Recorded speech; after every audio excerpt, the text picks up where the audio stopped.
Society Matters.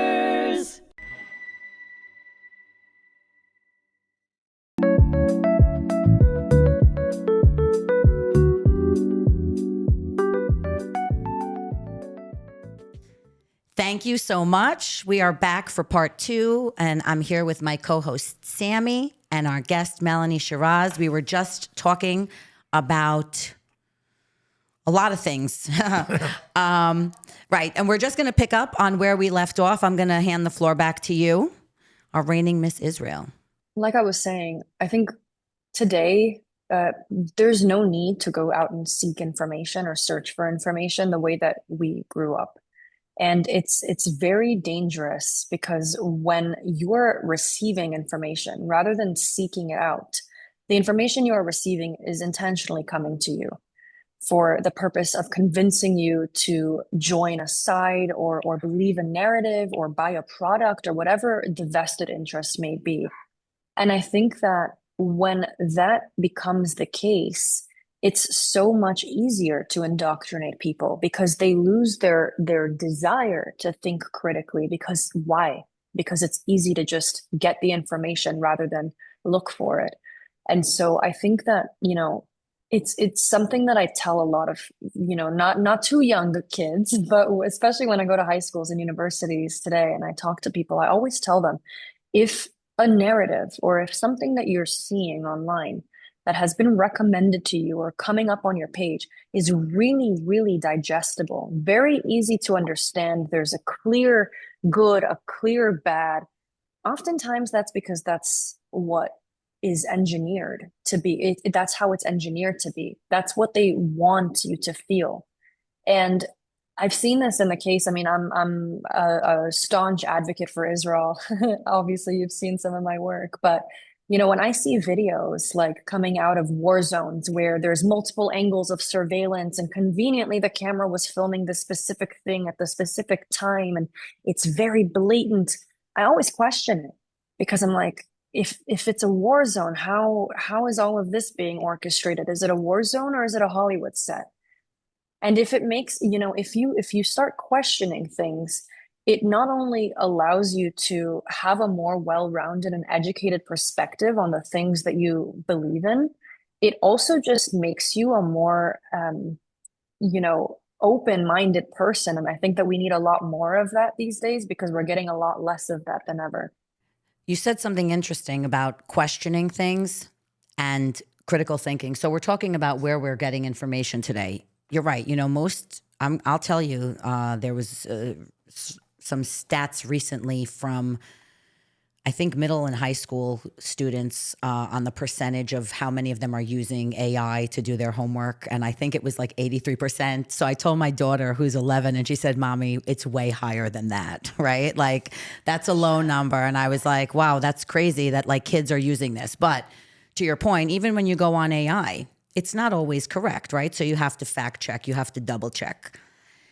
The thing that I've noticed, and maybe you can talk to this, maybe you've noticed, maybe we can kind of like put our minds together to think, because I feel like 30 years ago, before you were born, because you're so young, I feel like, no, you're, right. People got together and aligned around like this idea of like, we shouldn't hate each other. We shouldn't be nasty to each other. We should be kind. We had different kinds of movements.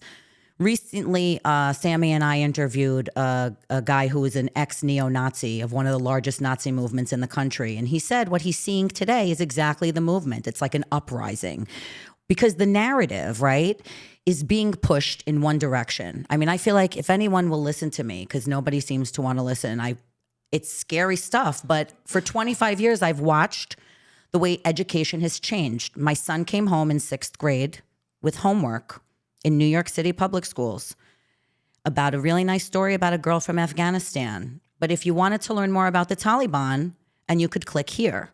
And now why does he need to learn about the Taliban? I'm just wondering. Don't give me any context. Like, I don't want to hear that answer, right? So now I'm going to give you an example. I go with my son last week on a classroom trip to the Museum of the City of New York. I didn't tell you this, Sami, yet. And we come into the room, in the museum, and the guy sits the kids down, and the first thing he asks them is, what is an activist? Okay. And what do activists do? They protest, they strike, and they boycott. Okay. So I'm curious, what kind of a message are we sending to children today? What is our focus? Because we don't want them to critically think. Because if you should question something that's being presented to you, either you're racist or you're Islamophobic or you're a Karen, and I am a Karen with a C. So anything you question, it's now you became automatically the bad guy instead of wanting to understand and maybe having a difficult, really difficult and raw conversation. Because I don't think that all these examples that these activists give, Martin Luther King, I think he'd be rolling in his grave if he saw what was going on today, because that's not what Martin Luther King wanted. His idea of a strike or a boycott or something or a rally was not violent, which is what we're seeing today. And so it's very scary. People are becoming very intimidated. They're holding their chais. They're taking off their kippas. They're becoming afraid. And I don't want to, God forbid, say that something bad should happen again, but like, what is it going to take? Can we get like a whole group of leaders, like influencers, people that are recognized by the younger communities, you and your peers, to like come together worldwide to make a huge impact, to like put light in, to create like a wave so that way it should push out this darkness? I don't know. I'm just... This is exactly what you're talking about. This is indoctrination. Okay, and once somebody's indoctrinated, it's almost impossible to bring into critical thinking. And I'll give an example of what happened to me. A principal in Brooklyn Middle School denied me to speak. There was a big outcry. The media was involved, and the decision has been reversed. So that's a groundbreaking decision because it will not be denied anymore. Okay, and New York can be used as an example if somebody else will do it. But here is the interesting part. The kids, and apparently they have a lot of Muslim kids there, apparently, okay? The principal never talked to me. So they wear the keffiyeh. That is not political. But she checked my PowerPoint. And in the background is the Israeli flag. That is political. That's what I'm talking about, indoctrination. It's very, very... the word Israel has become like such a negative connotation. Right. And they say... Radioactive. Right. And they claim we are not anti-Semites. Right. We are anti-Zionism. Okay? Who is a Zionist? It's Israelis, Jews. Anti-Zionism is much worse than anti-Semitism, because when someone's an anti-Semite, they're just coming to you and saying, I hate you. That's it. I hate you. When they're an anti-Zionist, they actually try to cover up the fact that they hate you in a way that's so much more terrifying, because you don't know what's safe and what's not safe anymore. And what you were saying before about, the difference in the way that people protest now, I'm 27, so I think I at least got some of the good part of society before I think it's become so black and white, like I said. But what I noticed about protesting specifically is that when I was growing up, and historically, when you went to protest, you were protesting for something. You were protesting for values, for rights. Now you're protesting against someone. Instead of saying, I'm pro-human rights, you're saying, I'm anti-Israel. And when you start getting to that level, there's just no room for a conversation anymore, because you're saying, I am not focusing on the positives. I'm not focusing on the potential for growth and improvement in society. I'm focusing on denouncing someone who I'm not actually even willing to engage with. And you see it a lot these days. Like, I went to Berkeley, and Berkeley has always been in my opinion, like a thought epicenter of this epidemic.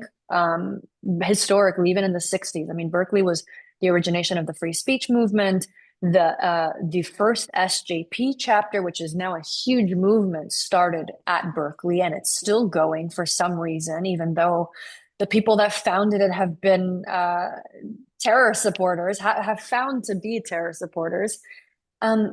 You see people, like when I went to campus and I've said, this is an elite institution. It's one of the best in the world. Of course, I can now expect that people are wanting to learn. And I found the opposite. It's people thinking that they know everything because they've gotten to the top of the top in society, and therefore they don't need to be ambitious or hungry to learn. It's this like sense of entitlement. And in the end of the day, it's the people that think that their morality or their sense of values or their views are superior to that of others. Those are the people that behave in the most entitled way and ultimately are the least interested in having a conversation. And I think that that's a really terrible epidemic that's like really starting to spread into every aspect of society, not just on elite university campuses. But for me, it's just such a shame, because no matter where a person is from, I'll never approach them and say, I have nothing to learn from you, or you can't change my perspective, or you can't at least enrich my perspective. Doesn't matter if somebody is a Hamas supporter. I'm not going to say, I don't view you as a human being anymore. I'm going to say, I want to hear how you got here, because I got to where I am for a certain reason, because I've been exposed to certain information in my life. And I'm interested in hearing your side. Whether I agree with it or not doesn't matter. And it doesn't change the fact that we are, in the end of the day, two human beings having the conversation, and we should probably respect one another, at least slightly. Yeah, no, that's definitely gone out the door for sure. I mean, Sami had a thing. I don't know. We talked about it on one of our other podcasts where he was in Washington Square Park and somebody was just like telling him, you're responsible for all of this. And he's like, okay, like right. Really? He's responsible for all this? I mean, really in their mind, this is what they believe. Right. There were kids posting pictures of me on university campuses calling me a Nazi, saying like, why are people inviting this Nazi to campus? And I'm like, the fact that we're okay with calling Jews Nazis these days is beyond comprehension. It's normalized. It's been normalized because the people that are in charge are too afraid to say anything, and I don't know why they can't rally around the Jewish community. Melanie, she is very, very eloquent in her answers and everything else, and she is making, the Jewish people, the state of Israel, very, very proud. So people listening to you, I am sure that they will also feel very, very proud to be Jewish and to fight for a better world. And I am very, very impressed with your eloquence. You know how to say, and I'm not surprised that you are Miss Israel. That means a lot coming from you. It's very overwhelming just to be a human being on this planet in 2026. And I think a lot of that information overload is responsible for people being stressed about so many things that are beyond the scope of what they should be stressed about. And that's why we start becoming so isolated in our own individual bubbles. And that's that like spiral downwards that ends up having us, stopping to see other people or even our own colleagues as human beings. And I think that we need to just take a step back and realize that, just because we are seeing more information today does not mean there is more information that exists now more than ever. It's just that we're seeing more of it. And like I said, we have to critically think about why that is. And the last thing I would want to leave people with is the way that I end a lot of my my speeches to especially kids is, you have to be proud of who you are. And it's not just because it makes you strong. It's because when you're focused on other people, you're, in the end of the day, just giving them what they want. And if, as a Jew, something that I always say to other Jewish people is that a Jew will always be a Jew. And history has shown that, Jews that have tried to dilute themselves, and this example applies to everybody. I'm just using Jewish people as an example. But when Jewish people have tried to dilute themselves over the course of history in order to fit in with society, in order to be more palatable to others, in order to make others feel comfortable, nothing good came of it except for the Jewish community becoming weak. Because even the Jews that went as far as to convert to Christianity to try to appease the masses, they all got persecuted, they all got massacred anyway. And so you as a Jew and as a person, be proud and don't be afraid to be who you are, because in the end of the day, the people that don't want to like you or the people that want to hate you are going to do it anyway. So you may as well be strong while they do that and not weak. It's tough. I mean, a lot of what you said, I wish we could just bottle up, right, and give to people and they could like drink it and digest it, because it's hard. It's hard. No. And being, growing up today, I can't imagine. I mean, I have children that are, teenagers, and I can't imagine what it would be like growing up today versus when we grew up. One last question I did want to ask you. I know that you kind of ended it, but what gives you hope for the future, right? What do you see that, like, because you seem like a really positive person. You seem to, want to put a lot of that out there. So just give us a little bit of hope so we could have a little bit of that emunah also. We need a little, right, to throw it out there.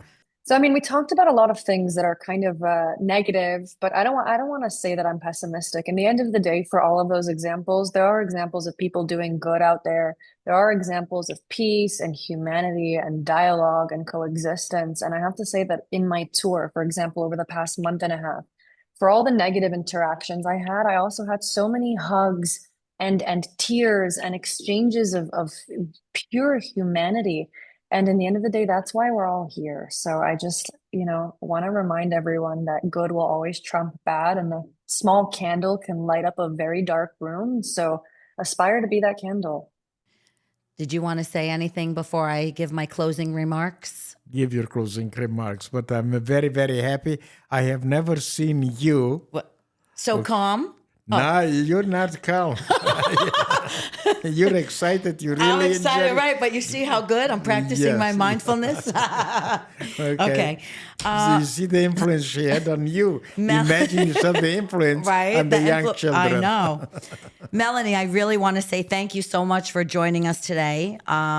Your story and your words, they give us confidence and courage. And you have leadership qualities that are reserved for a select few. So I hope that young children look up to you and aspire. These are qualities that can be developed when children are supported and encouraged and given opportunities to grow, which is, I know, what Sami's always trying to do, is leave his light. And to our listeners, remember that your voice also matters. Your story matters, and the person that you are becoming matters. So I want to say thank you for tuning into this episode of It's All About the Children on hmTv. I really so appreciate our guest today, Miss Israel, and my co-host, my Zaidi Sami, for sharing your insights. And if you enjoyed exploring this information, history, and stories in today's conversation, be sure to check out our podcast here on hmTv. Have a